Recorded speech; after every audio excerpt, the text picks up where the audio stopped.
Bismillahirrahmanirrahim. Assalamu alaikum, students. Today we're going to continue the topic discussed in the last lecture. So let me write the topic. Our topic was enumeration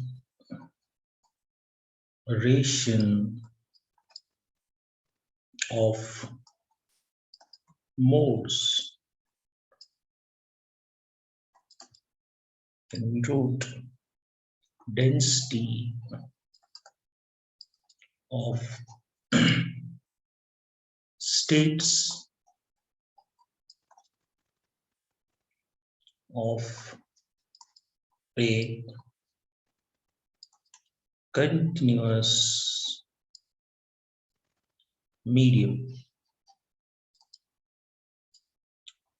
This was our topic in the last lecture. Underline it and then write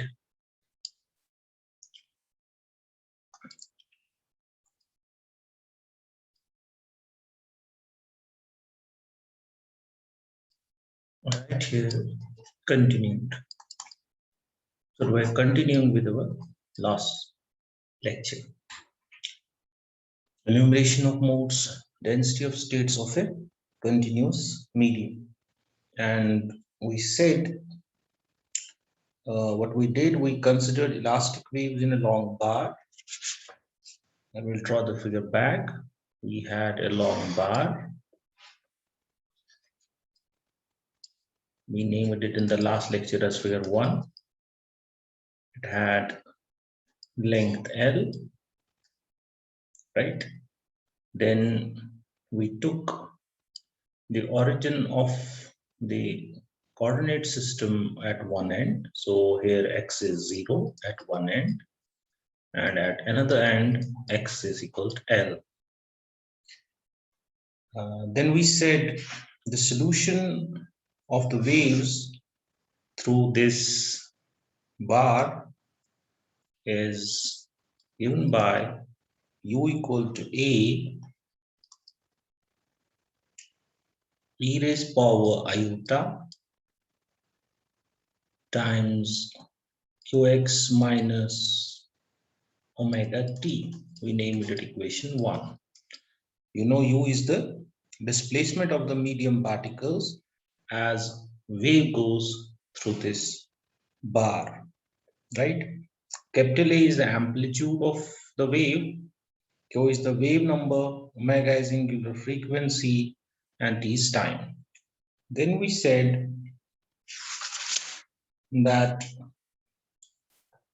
we can omit the time dependence in this solution or temporal factor, and we wrote it this way. U equal to A e raised power iota qx, right? We named in the last lecture this equation as equation 2. So it is equation 1 without time dependence. We're writing it a e raised power iota qx minus iota omega t. We are omitting. This was our equation 2. Then what we did, we imposed on the bar our periodic boundary condition. And periodic boundary condition, mathematically we wrote this way. We said u at x is equal to 0 is same as u at x is equal to L. We named it equation 3.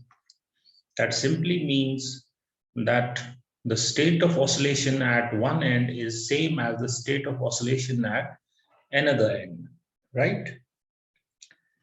And then when we imposed this condition in solution 2, we obtained e raised power iota ql equal to 1. We named it equation 4. Then what we did next, let me encircle it. Then we said this boundary condition is satisfied for many values of Q, and those allowed values of Q we wrote this way. Q is equal to N to pi by L, and we named it equation 5, right? This was our equation 5, where N is 0, plus minus 1, plus minus 2, and so on, right? Let me use this color. So this was our equation 5. And we draw a figure representing allowed values of Q.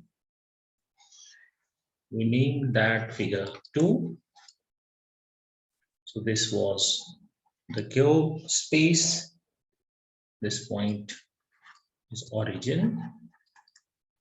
Then we said the spacing between allowed values of Q is equal, and that spacing is 2 pi by L. So this spacing is 2 pi over L, right? And then we said if the bar length is large, the spacing becomes small and the points form a quasi-continuous mesh, right? And we said each value of Q in equation 5 or each point in figure 2 represents a mode of vibration. And we said that our bar can oscillate in multiple ways, which we call modes of vibration. Now, what is our next thing? This was our last lecture. I summarized it quickly. Now, what we want to do, suppose we choose an arbitrary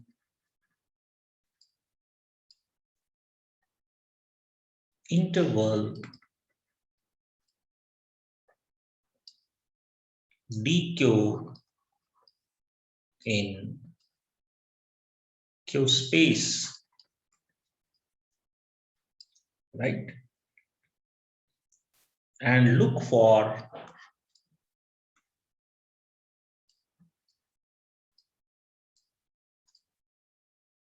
the number of modes. I write this in red. The number of modes whose Q's lie in this interval. Understand it, don't get confused. I'm saying we choose an arbitrary interval in this space. That interval has length dq in Q space, and we want to find the number of modes whose Q's, because each Q is a mode of vibration. Now we want to find what is the number of modes whose Q's lie in this interval dq, right? And we are assuming that length of the bar L is large so that the points are quasi-continuous, which is true, of course, for the macroscopic objects with which we are dealing. Now, what is the number of modes whose Q values lie in the interval dq? It is simply L over 2 pi times dq. I name it equation 6. Understand it. Let me use this color. What is this? This is number of modes whose Q's lie in this interval. Which interval? dq. How? Because the spacing between points is 2 pi by L. That means per unit dq interval, there are L by 2 pi modes possible. I repeat, since the spacing between two consecutive Q's is 2 pi by L, that means the number of modes possible per unit Q interval is L by 2 pi. Hence, the number of modes whose Q's lie in the interval dq is L by 2 pi dq. Right? So let us move. But you know Q and the frequency omega are interrelated,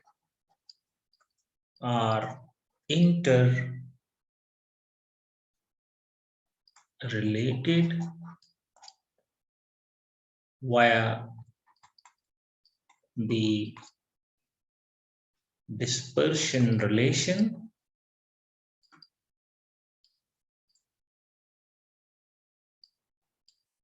right? And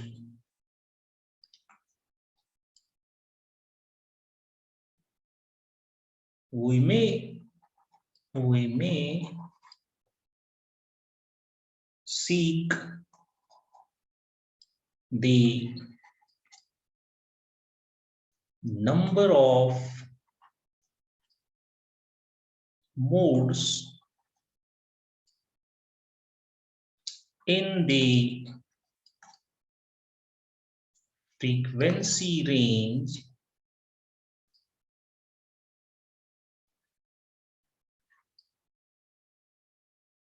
d omega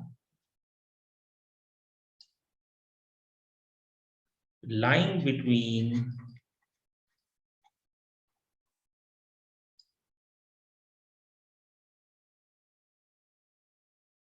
omega and omega plus d omega, right? I repeat, since Q, this is giving me what? Number of modes which lie in dq interval. Now, since Q and omega are interrelated via dispersion relation, so we may seek the number of modes in the frequency range d omega lying between omega and omega plus d omega. So what we do, we define the density of states. So the density of states g of omega is defined such that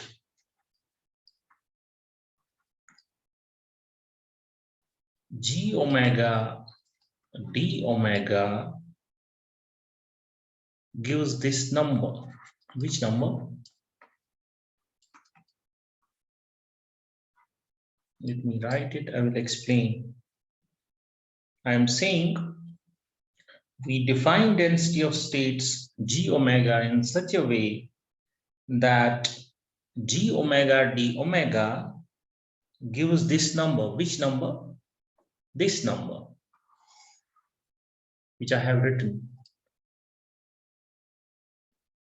the number of modes, I'll underline it, the number of modes in the frequency range d omega lying between omega and omega plus d omega.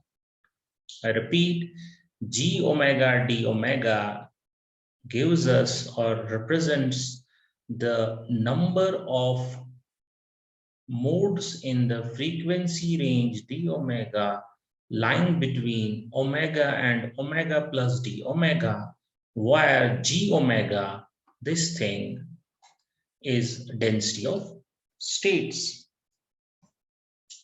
right? So what we do now, when we compare this definition of the density of states, we can write g omega d omega equal to L over 2 pi times dq. Write it clearly. What we have done, I am comparing this definition of g omega with the equation 6. I'm writing using equation 6 because equation 6 is nothing. It is not equation, sorry, it is the number. I have written just the number here. It is the number of modes whose q's lie in the interval dq. Now we are talking in terms of omega because q and omega are related. So it is simply the number of modes in the frequency range d omega lying between omega and omega plus d omega. So I can write g omega d omega equal to L over 2 pi times dq, or I can write g omega as L over 2 pi over d omega over dq, right? How? d omega is L by 2 pi dq. So g omega will be L by 2 pi times dq by d omega, but I am writing it in the denominator. So I write it d omega by dq. So the density of states g omega is now L by 2 pi over d omega by dq, right? Now next is we draw a figure to understand another thing. Let me draw the figure first. This is figure 2. We'll draw a figure. Let me draw the figure.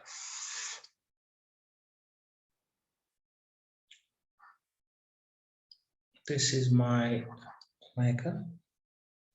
This is Q. This is origin. Then there, let me use another color. Then there are Q values possible in Q space. All right. Then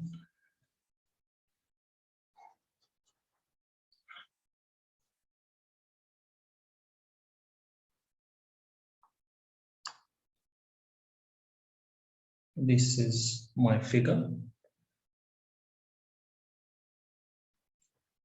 Let me draw another thing. I use another color here.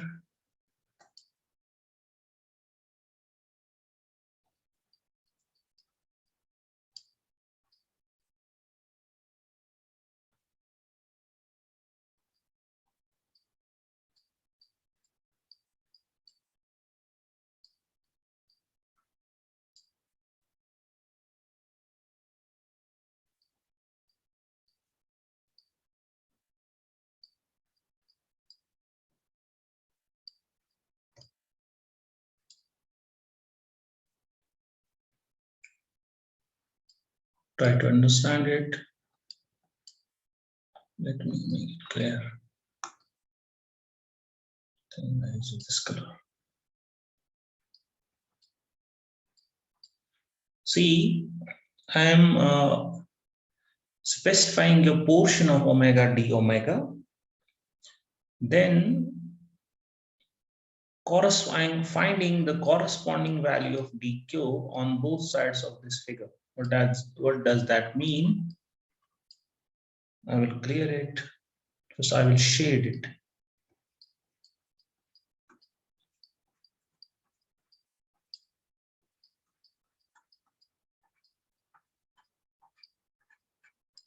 This is my figure 3.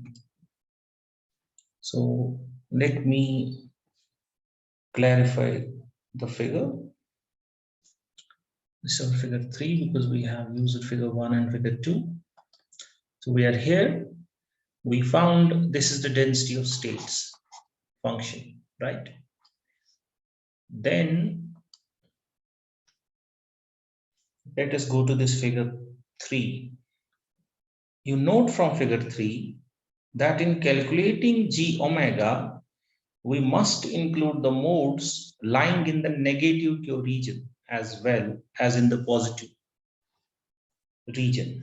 Why? This is positive Q region, this is negative Q region. And this line gives the relationship between omega and Q, which is linear. And you know the slope of this dispersion relation gives us the velocity of the wave. Now it is possible in this bar that waves can travel from x is equal to 0 to x is equal to L, that is from left to right, and they can also travel from x is equal to L to x is equal to 0, that is in opposite direction. So this diagram shows this right portion of this dispersion curve. As you'll see, it is composed of two parts, this line and this line. One portion is omega equal to VSQ. Second portion is omega equal to minus VSQ. That means former one, that is this one, this segment, represents waves traveling to the right along the bar, x is equal to 0 to x is equal to L, and the later one, represented by this equation, represents the waves traveling to the left, that is from x is equal to L to x equal to 0. So this density of states function includes only one portion of this dispersion curve. It includes only waves which are going from left to right, x is equal to 0 to x is equal to L. We have to incorporate the waves moving in opposite direction as well. This diagram indicates simply that thing. If you specify some portion of omega d omega, corresponding to that d omega, you have dq on the positive side and you have dq on the negative side. So if you're talking of the number of modes possible for a given dq zone, you have to incorporate the waves going in opposite direction as well. That will complete the calculation. So therefore, what we do, as I said, to incorporate the waves going in the opposite direction, we have to multiply by a factor of 2 to g omega given by this expression, right? So therefore, we need to multiply by a factor of 2. Therefore, g omega is density of states. It is L over pi 1 over d omega by dq. See, it is simply this thing, L by 2 pi over d omega by dq, but I am multiplying by 2 in order to correct it. So I get this L by pi over d omega by dq, right? L by pi times 1 over d omega by dq. So let me name this equation. This was my 6. This is my equation 7. Let me encircle it. So we have the density of states function. Now I must mention this, you will not get confused. This includes the waves going in both directions, right? This includes waves going only in one direction. So that is the difference, right? Now this equation 7, is this equation 7? Yes, it is equation 7. Now this equation 7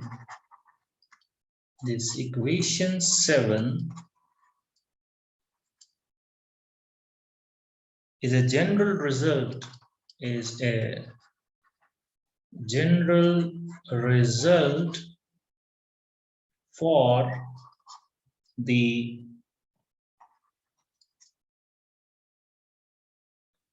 one-dimensional case, and we see that the density of states g omega is determined by the dispersion relation, right? Now because when you specify the dispersion relation, that will specify d omega by dq.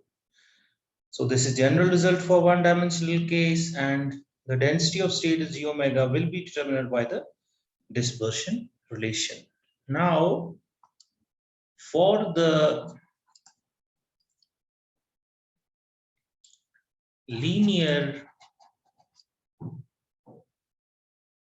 relation, what is that relation? You know, I have specified it in the figure. Omega equal to VSQ.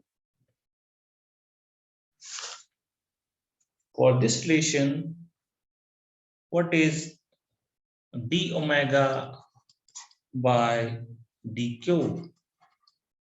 When you do d omega by dq, you will get just Vs. And therefore,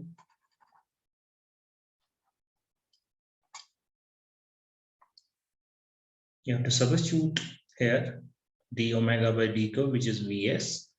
Omega is Vsq in this figure. So what do you get? You get, when d omega by dq is replaced by Vs, we get g of omega is L by pi times 1 over Vs. What is Vs? Do you know that? It's the speed of wave through the bar in question, right? So I name this equation as equation 8. So this is our equation 8. Let me encircle it. Right? And you can see it is constant independent of omega. There is no omega on the right hand side, which is a constant independent of omega, right? Now, this was the one-dimensional case. Now we will extend our results to the three-dimensional case. So let us move. Now, let us extend the results to the three-dimensional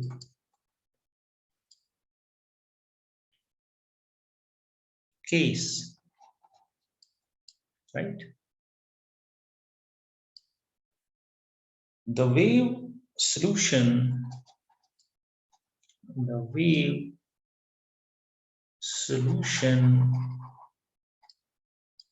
analogous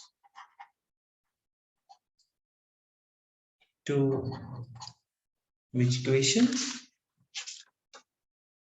Equation 2. I mean this equation.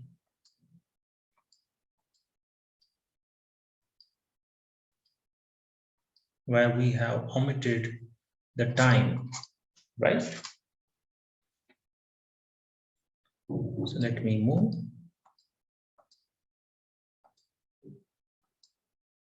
The wave solution analogous to equation 2 is now u equal a e raised power iota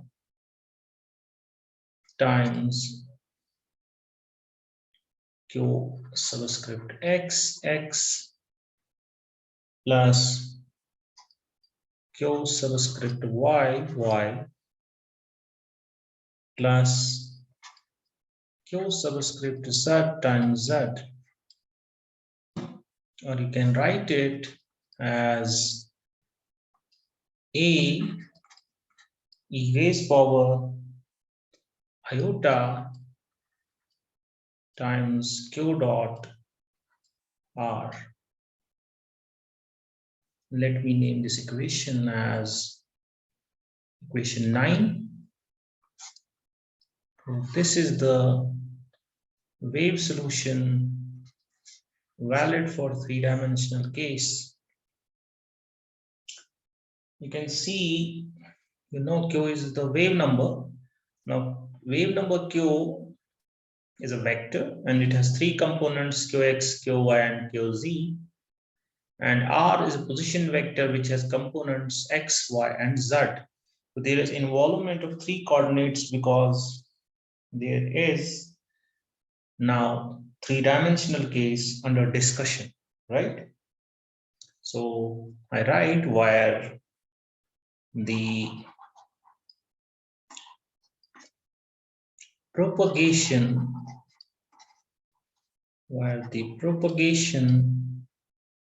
is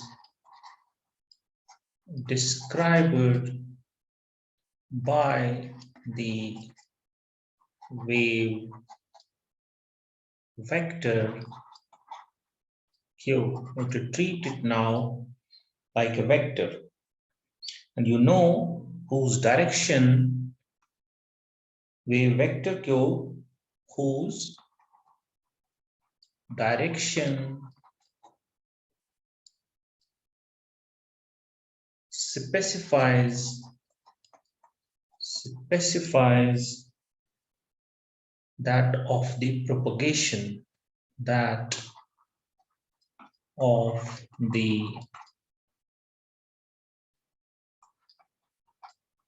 propagation. Propagation of what?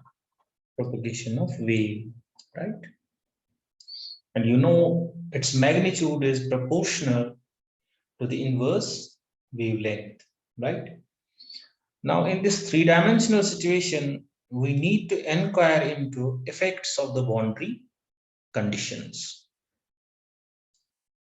as we did in the one-dimensional situation. I will write here effects of the boundary conditions, right? So for simplicity, what we do, we assume a cubic sample. For simplicity, we assume a cubic sample whose edge is L, right? Right. In the previous situation, we were in a way talking of a bar, but bar was assumed thin like a line, right? Which had length L. Now we have three dimensions. So we are taking the simplest situation in which our sample is made in the shape of a cube whose edge is L. Now by imposing the periodic boundary condition, by imposing the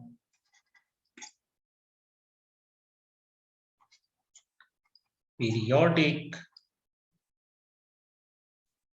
boundary conditions,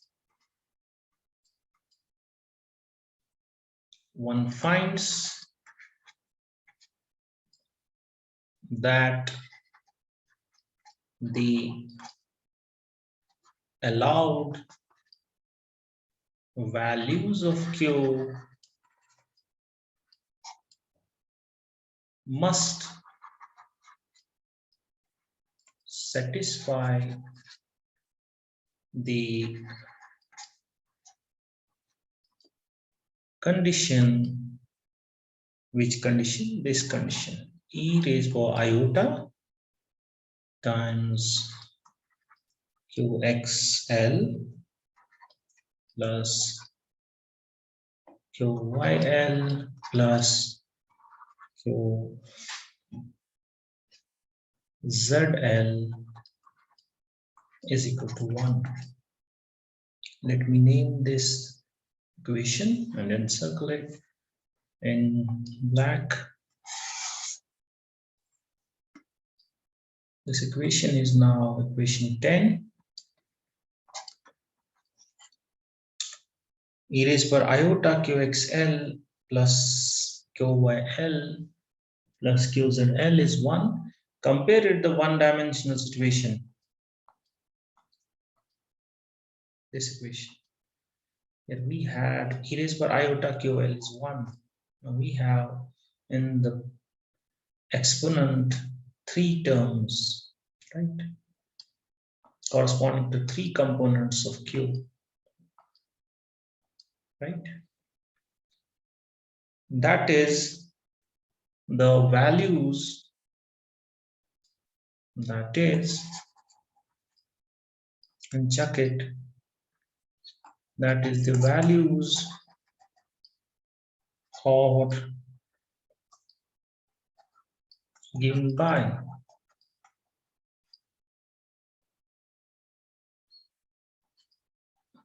Qx, Qy, Qz equal to n times 2 pi by L, m times 2 pi by L, L times 2 pi by L. Let me name it equation 11, where N, M, and L are any three integers. Understand it. Now each mode is specified by Qx, Qy, and Qz. And since we are talking of 3 dimensions, there are 3 integers involved in specifying a mode, N, M, and L. That means allowed values of Q are specified by 3 conditions: Qx equal to N 2 pi by L, Qy equal to M 2 pi by L, and Qz equal to L 2 pi by L. Compared with the one-dimensional case, we had only one dimensional, and Q was specified by only one integer, which was N. Now we have 3, right?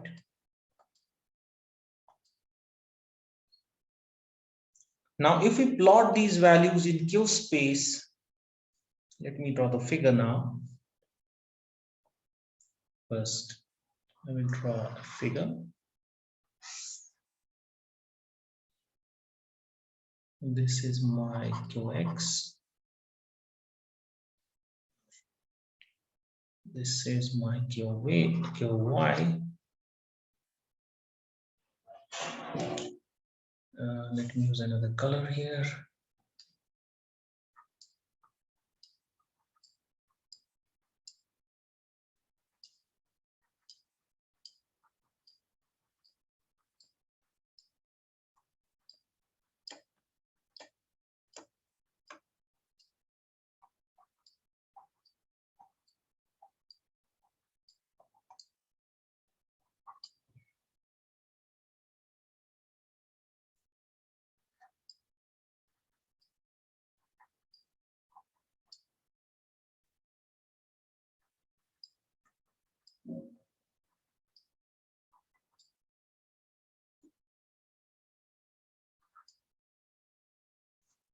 Let me use another color.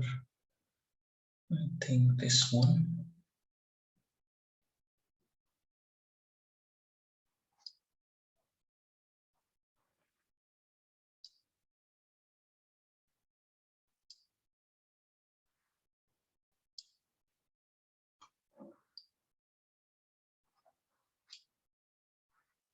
These are exact circles. It's difficult to draw here, so you can understand that. Let me complete it. Let me use black.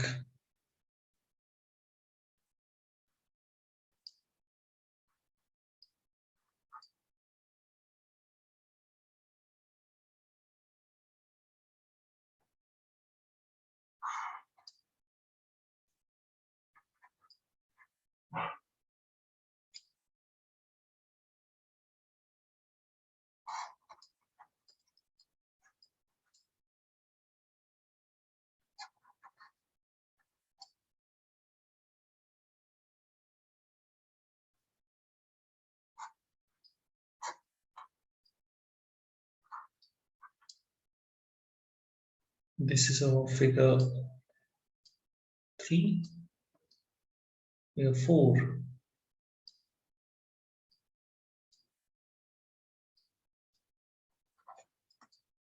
What is it? This figure 4 is showing allowed values of Q vector for a wave traveling in 3 dimensions. And in this figure, only the cross section in the QX, QY plane is shown, right? The shaded, these circular shell is used for counting the modes. I shade this shell.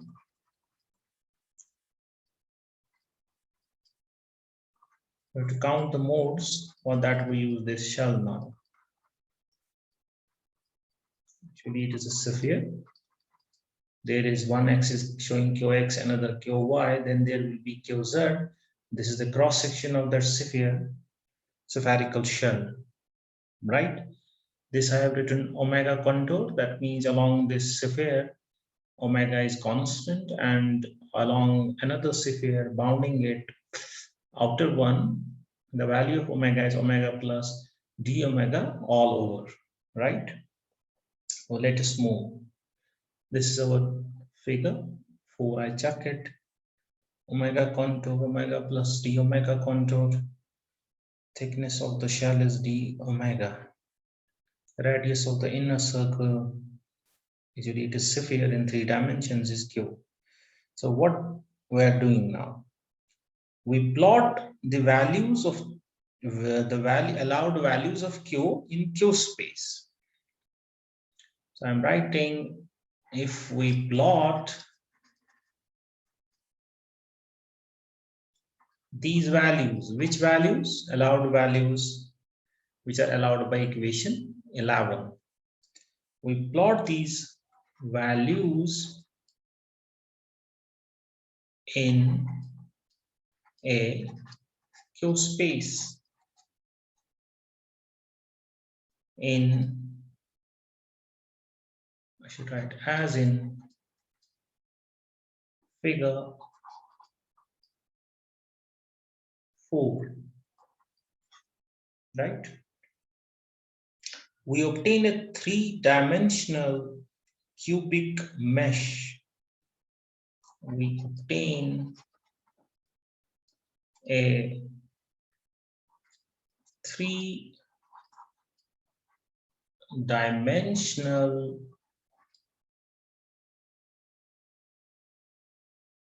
cubic mesh, right? Now, there is important thing. In the volume 2 pi by L cube, there will be one value of q. I repeat, in the volume 2 pi by L cube, there will be one value of q. I write one value of q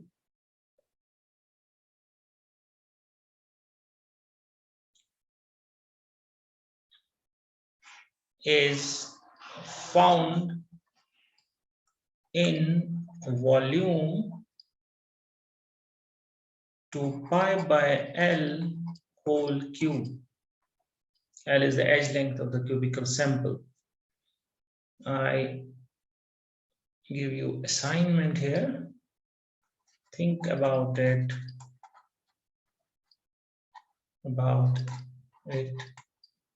at home. Compared to one dimension. C.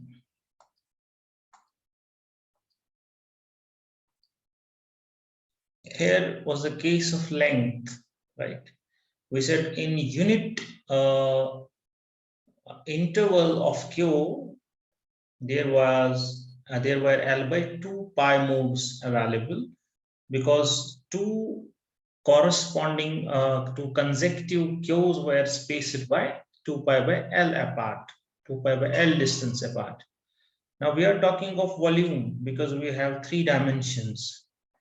Here I'm saying that when we draw this q space to find the number of modes possible, I'm saying that per this much volume, we will find in this mesh of q's one value of q.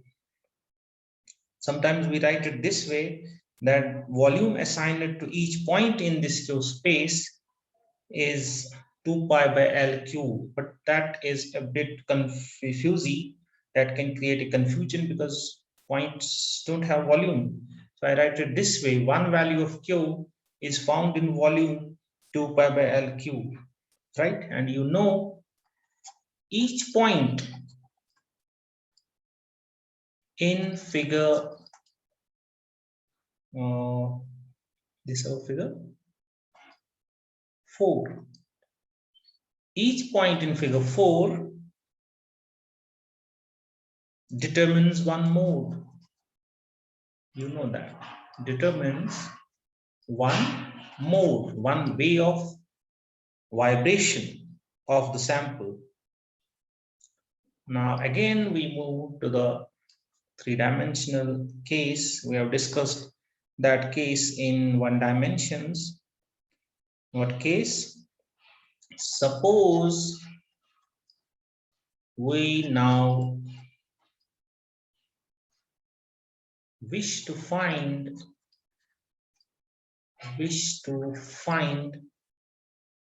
the number of modes inside a sphere whose radius is q. Shown this in this cross section. Actually, we are taking a sphere in this space, and we want to find number of modes inside this sphere, which has radius q. Right? Number of modes inside a sphere whose radius is q. What is the volume of this sphere? The volume of this sphere is 4 pi by 3 q. Simple. You know, if we have a radius r of a sphere, its volume is 4 by 3 pi r cube.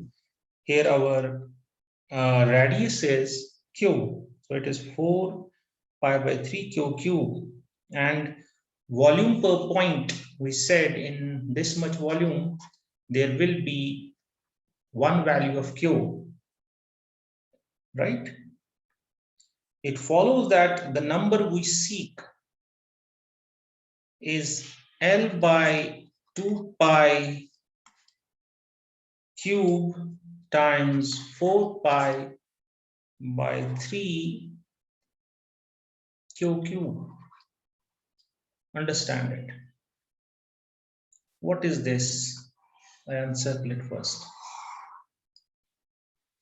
It is number of modes inside a sphere whose radius is q. Why? Because per unit volume of q, L by 2 pi whole cube number of modes is possible.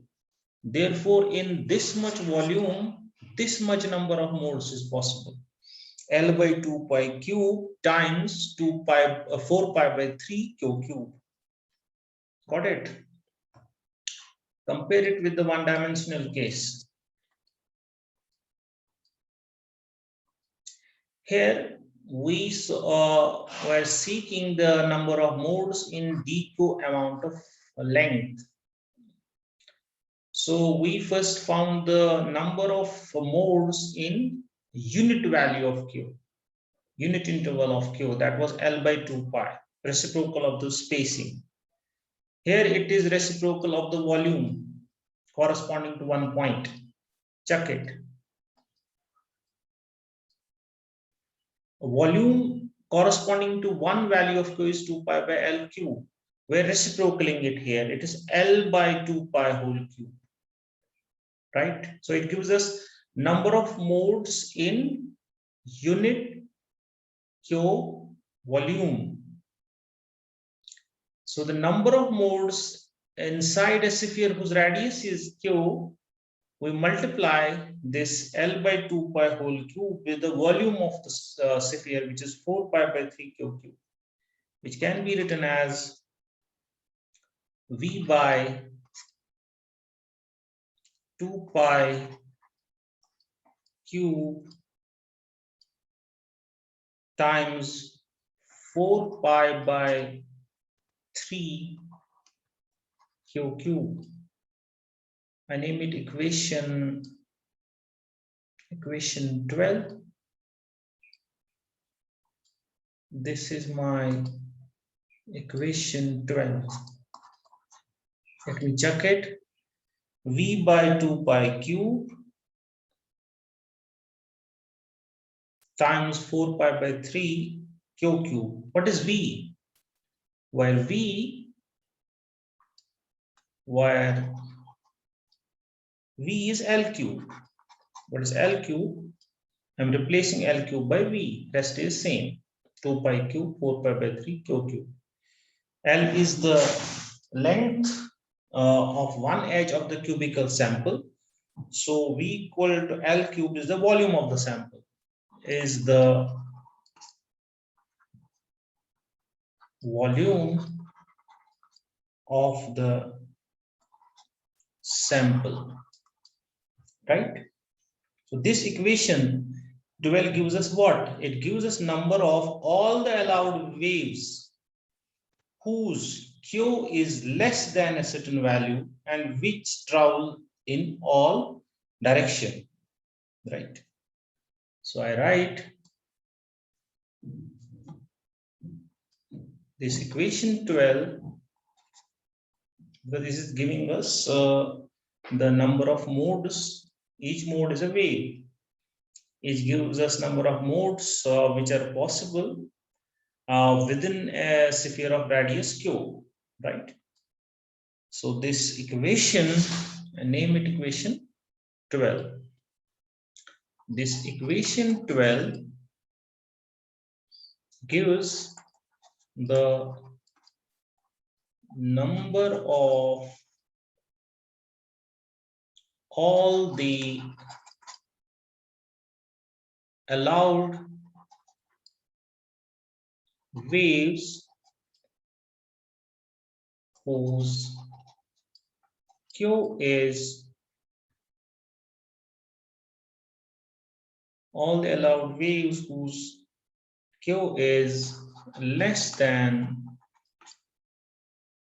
a certain value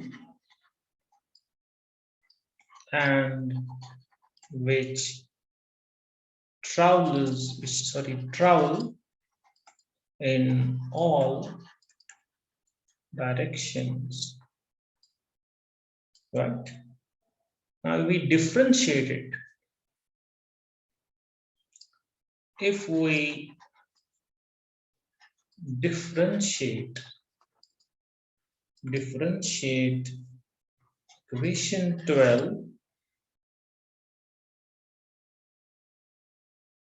with respect to Q, we obtain V by 2 pi cube times 4 pi q square dq. I name it 13. I'm differentiating equation 12 with respect to q. It's V over 2 pi cube 4 pi by 3 remains. Differentiation of q cube is 3q square and there will be dq attached. So it is V over 2 pi cube times 4 pi q square dq. Now what is it? It gives me the number of modes.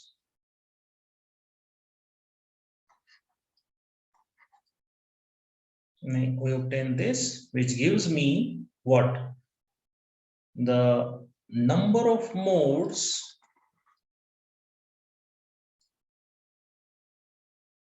or points. Each mode is represented by a point in Q space in the spherical shell.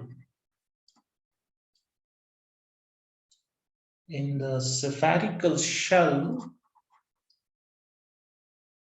between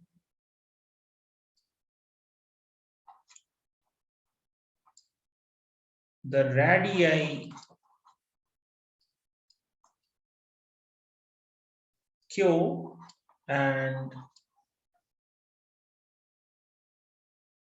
Q plus dq, in figure 4.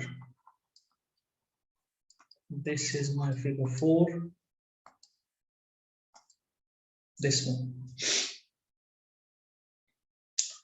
That means the shaded shell. Here radius is Q, and the outer spherical shell will have the radius Q plus dq. In the figure, I have written it in terms of omega because Q and omega are related. So I'm saying it is giving me the number of modes or points in the spherical shell between the radii Q and Q plus dq in figure 4, right? We call that the density of states. We recall that density of states is defined. Let me now, as we have done it in one-dimensional case. So I write now the density of states G of omega is defined